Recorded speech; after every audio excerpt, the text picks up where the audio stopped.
Assalamu alaikum. My name is Farina Siddiqui and I'm your host for Community Rockers from MCMN.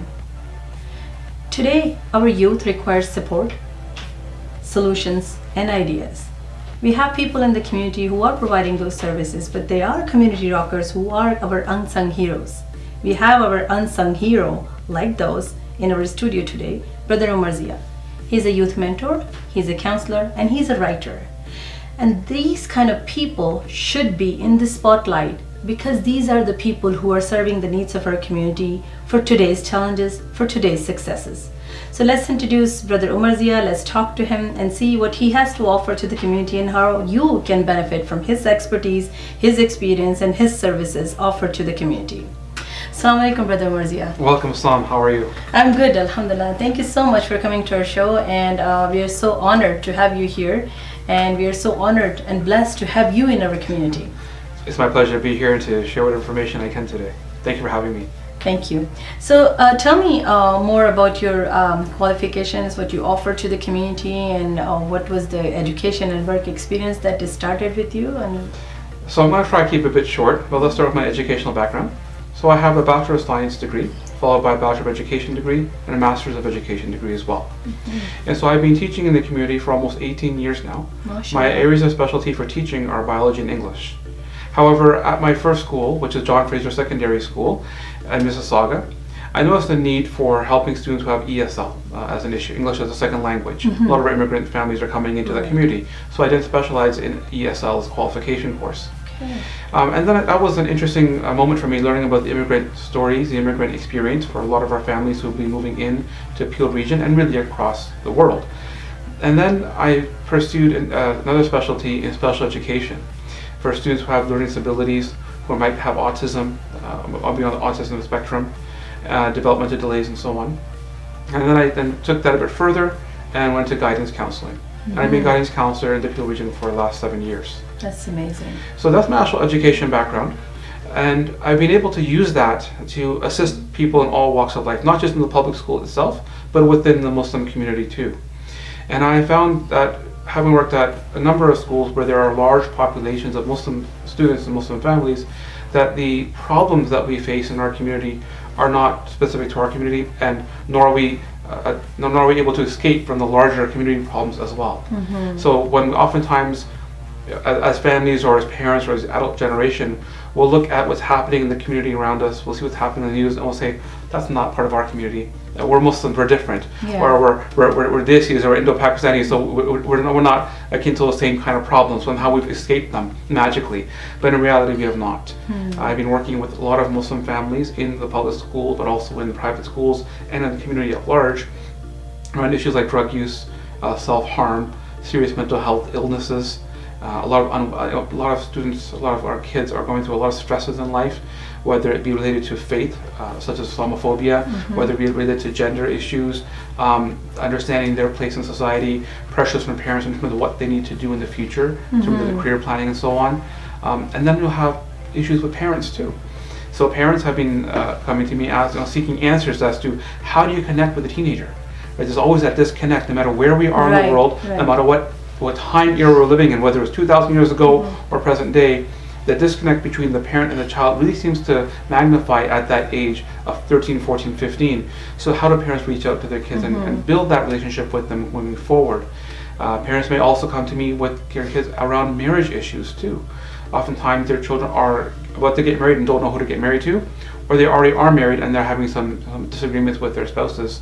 So I've been able to communicate and help the community itself build bridges amongst themselves and to have a greater understanding.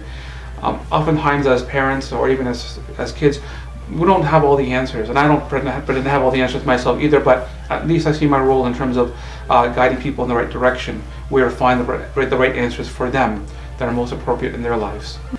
Jazakallah khair for providing this insight. I know there are a lot of these issues that you just mentioned are in our community, and our parents don't have an idea.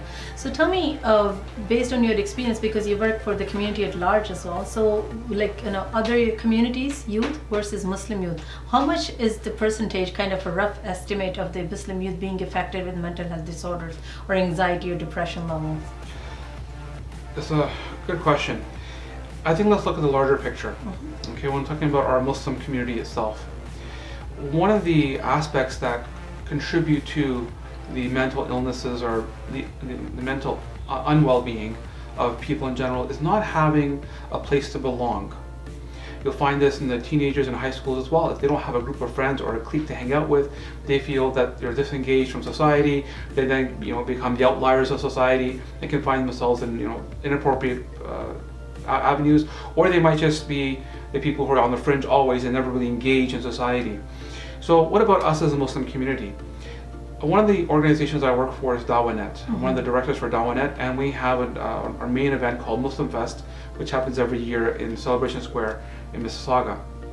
The reason we came up with Muslim Fest is through a variety of statistics that we're able to pull from different surveys done across North America. We estimated that approximately 85 to 90% of our youth aged 15 to 24 are not directly associated with a Muslim community center or with a Muslim community or a masjid per se. And so we began to question why. And in my work with Al-Falah Islamic Center in Oakville, I'm one of the youth program coordinators, and what we found is that oftentimes we have our parents will bring their kids to the masjid on a regular basis to the age of 11 or 12. Sometimes it's Sunday school, sometimes they just come into the masjid for Jummah Salah, some sort of level of engagement. But however, when students enter high school, for some reason parents just say, okay, now it's just about school, forget about everything else. Don't even fast, don't worry about prayer, just focus on your studies because you have to become a doctor or a lawyer or an engineer, a dentist maybe, right? And so what happens is that we find there's very little retention, meaning that these kids who leave through high school, university years, very few of them actually come back to the masjid, right? Most masjids will give you an approximate figure, about 25 to 30% of those kids return after the age of 25. So what happens to the other 75% of our kids? Where are they? They're kind of lost in the dark, stumbling around. So this is one of the reasons we have Muslim Fest as an avenue to bring them back, so to speak, to present Islam in a way that Muslim youth can engage within their identity of being Muslim. And that speaks to, again, a larger picture is that if they're not engaged with the Muslim identity, then they're losing that identity as a whole. When a person sloughs off a whole piece of their identity, it affects their mental health and well-being, right? And so to support the community, one of the organizations I work for, again, is called Nasiha Muslim Youth Helpline. This is a free service which runs every night of the week from 6 o'clock to 9 o'clock, where anybody can call in. I do mean anybody can call in. So we have teenagers calling in, they're the majority. We have kids as young as age 9, 10 calling in. And we have adults calling in around age 30, 35, including some parents calling in as well, looking for advice. So what kind of questions do they accept? We accept all sorts of questions, whether they're faith-based questions or identity-based questions or community-based questions, whatever the students, whatever the people calling have questions about. And our counselors are trained to handle a wide variety of input and questions and concerns from the community. I will say though, you asked about the percentages and so on, just for the information of our viewers, they might be asking, what are the number one questions that we get asked in the Nasiha? What are the number one areas that are causing that breakdown in the mental health and well-being of our kids? The number one call we get from males is around pornography and masturbation, right? And the second call that we get, which are equal amongst genders, is really about sexual or gender identity. So the whole question is about the LGBTQ community, how we as an ummah view them, how we as a faith-based group support them, where is our relationship with them. And some people are questioning their own gender identity, but don't have a venue in their home to answer have those questions answered or addressed, or they feel some fear in terms of approaching these kind of questions to their parents, even on pornography and masturbation, whether they're halal or haram, to what extent, and so on and so forth. So these are, it gives you an idea that what are our kids dealing with. The fourth major area that we've been tackling with, especially in the last 2 years now, is Islamophobia. And I'm sure that the viewers are aware that back in February of this year, at the end of January actually, we had a massacre occur in Quebec, where a gunman terrorist entered a masjid and shot and killed a number of people. 6 people actually died, a number of people still wounded and recovering. Kids left without their fathers, essentially in the community, which has hit close to home for many Canadians, because it really is in our backyard. Before we were able to see things happening around the world in Syria or Pakistan, just turn it off because it's not happening here. Now it's happening here. And within the GTA, there are a number of incidences that are occurring regarding Islamophobia. As a teacher, what we have realized as a teacher community, Muslim teacher community within Peel region, is that there isn't necessarily a voice for our Muslim kids or our Muslim families at the senior administration levels, whether it's Peel, York, Durham, Toronto, Halton, around the GTA. So how do we actually provide that voice and make Islamophobia part of an equity lens that the board needs to look at? How do they help and support Muslim students? And so we have launched the Muslim Educators Association of Peel, and we're now currently launching the Muslim Educators Network of Ontario. That's amazing. Right. That's great. And we're hoping that through these organizations, through the school system, we can learn, we can educate principals, vice principals, educate teachers as support workers in the schools, so they can support Muslim students. We're here also to educate, to create educational packages which teachers can use in the classroom to educate students, so they can understand what Islamophobia is, how that fits in with homophobia, for example, or anti-Semitic viewpoints, or the racism that Aboriginal students or families feel, and how that lends itself to the Black Lives Matter movement, so that we can start to see the world as a world of need. And there's a lot of equity groups out there who would like to have a fair world to live in and have their rights given to them. And so we're hopeful that these type of organizations will work together to bring all of these groups together to assist our kids as they grow older. That's great. And where can we get more information about this coalition that you have launched, Muslim Educators Alliance? Right, so at this point here, Muslim Educators Network of Ontario is going to be our non-for-profit group that we're going to form shortly. But we're just in the beginning stages of this, and we're in the process of meeting with the Ministry of Education as well.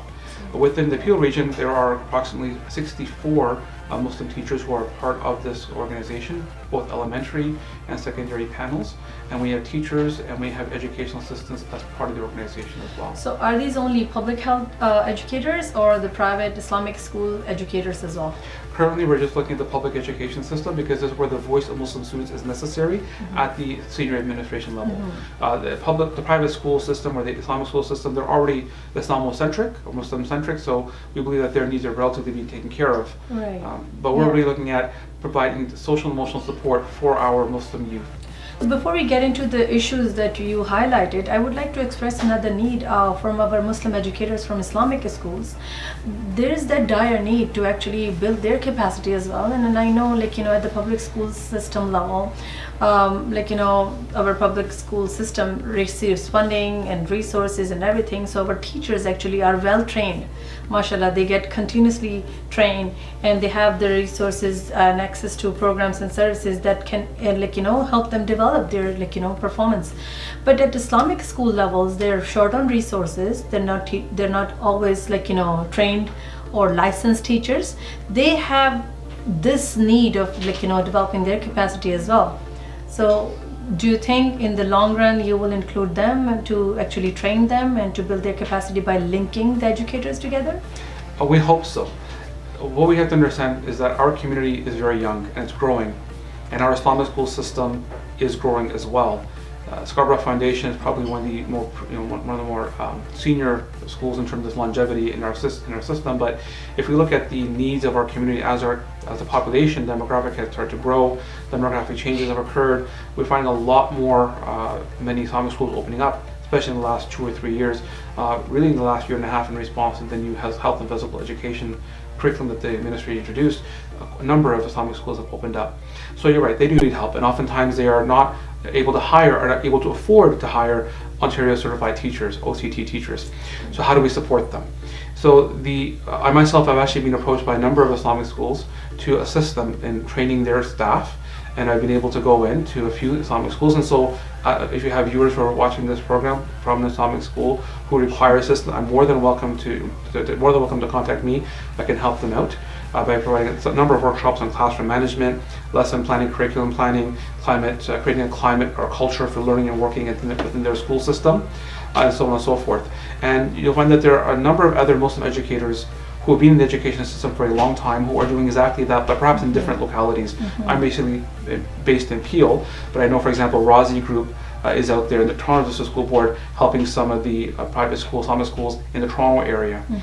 So educators on their own are starting to do this to assist other Islamic schools where possible. And actually, I think as we continue to move forward, eventually we'll start seeing more of us come together to create opportunities for learning. And I'll give you an example that this past fall, there's a concept called Ed Camp, which is a general educational camp that's for all educators. So IIT in Scarborough held the first Muslim-focused Ed Camp, where all educators from across the GTA came to discuss some of the major educational issues, and a number of public educators came with their resources, with their perspective, with their training to lend a hand to the conversations, and that was very well received. That's great. That's great. Thank you so much for mentioning this amazing initiative, and I hope our viewers can take advantage of this offer, especially our Islamic school managements who can get trained, get their capacity built from professionals like Brother Omar Zia. And just one more point to add is that Nasiha, because I'm the manager of education and outreach, we are actually starting to work with Islamic schools and provide them PD for their staff, but also for their students as well, for their kids. So we hope to in the future create Nasiha or mental health wellness awareness assemblies for students, as well as providing more parenting workshops for the parents so that they can again assist their children as they continue to grow and develop. That's amazing. That's great. So getting back to our points about Nasiha, you mentioned some of the questions that you get, and more recently, yes, we have seen the rise in anti-Muslim or Islamophobic incidents. So most recently in a school in Mississauga, and I cannot believe these incidents are happening in Mississauga now, and this is my place. My kids go to school here, and we all love and we all know like that Mississauga is kind of a small village that connects really well, and it's happening here. Like most recently at John Fraser, we saw this small group that gathered outside of school, and I know public school board did an amazing job supporting the students and coming out, sending teachers out, and they have been communicating with the community as well. So I'm really grateful for that. But how do you actually see us providing a solution at the community level? You spoke about Muslim Fest being an incredible effort for past over a decade now, mashallah. But that's just one time, engages, provides solution.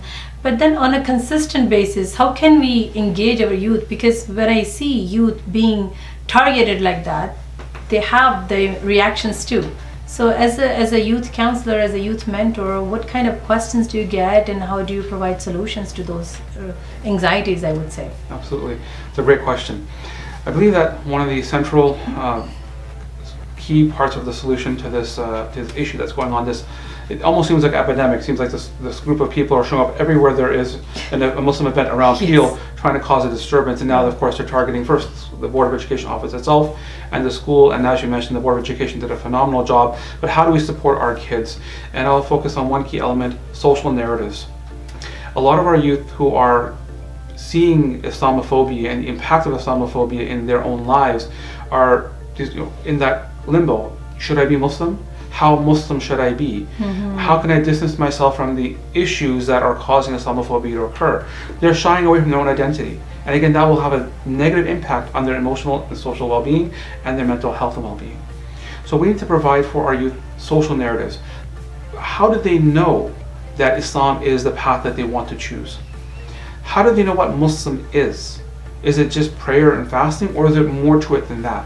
A very important edict for us to keep in mind is that the religion of Islam as a faith, and all faiths will probably agree to the same, is that faith is designed to create opportunities to build one's character, to perfect one's character. And so there are a wide variety of means that they can do so. Volunteering, supporting, educating themselves, empowering themselves to educate others through social media is a great example of how our Muslim youth can start taking hold of what it means to be Muslim and defining that word for their own selves. As an adult community and as teachers, educators, as parents, how can we help? Through educating our own kids about what does it mean to be Muslim from a character lens? What does it mean to be Muslim from an equity lens? What does it mean to be Muslim from a lens that talks about global society, where we fit into society, how we make a difference positively, how we are personal leaders in every moment that we have, and helping. What is Muslim? What's the Muslim lens when we talk about the ecology of our system, the actual taking care of the earth? So there's a wide variety of places that we can start to engage our kids in conversations, so they can understand what it means to be Muslim. There also has to be some aspect of education around Islam itself. Oftentimes, as parents, we're not necessarily aware of, well, why do we believe the Quran really is the word of Allah? How many of us can actually answer that question honestly? Right? We might say, well, there's some science, but do we actually know what the science is? Why is there a dress code for men and women in Islam? And there is a dress code for men. Why does that dress code exist? What is that dress code? How many of us really know why that actually exists? These are the two major outward areas that we need to focus on in terms of social narrative. But it also might be, how do we view terrorism? What is jihad really? Right? What are the boundaries around relationships between opposite genders? Right?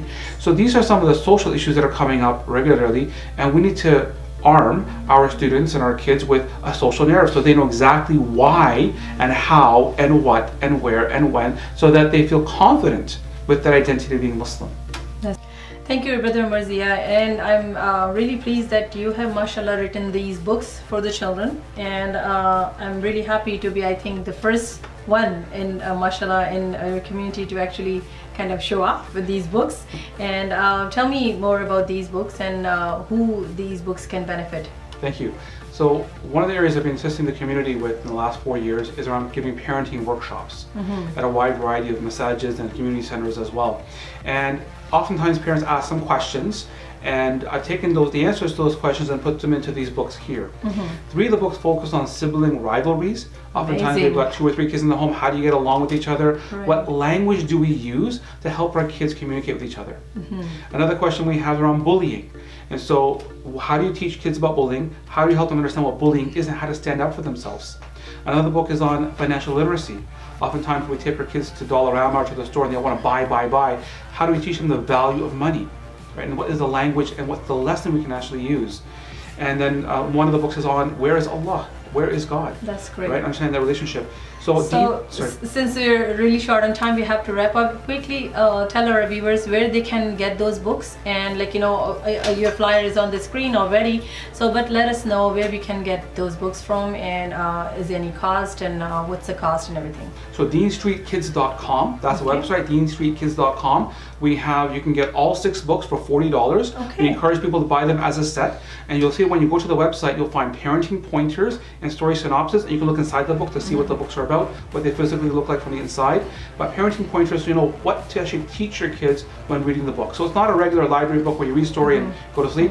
This is that entertaining but educational book at the same time. So deanstreetkids.com. deanstreetkids.com. Thank you so much, Brother Umar, for being on our show, and it's a pleasure, it's an honor to have you here. MashaAllah, may Allah bless you for all your hard work, and we will hopefully we will invite you again on our show, inshallah. Thank you so much. Thank you. Jazakallah khairan. The honor is mine. Jazakallah khairan. Assalamu alaikum. So I hope we all learned something today, and don't forget to go to deanstreet.com to order these books. These books can be an incredible Eid gift, a birthday gift, or any gift that you would like to provide to a child that you would like to have the knowledge and the skills provided in their kind of language by Brother Omar Zia. Until our next show, I'm Farina Siddiqui, your host for Community Rockers. Assalamu alaikum.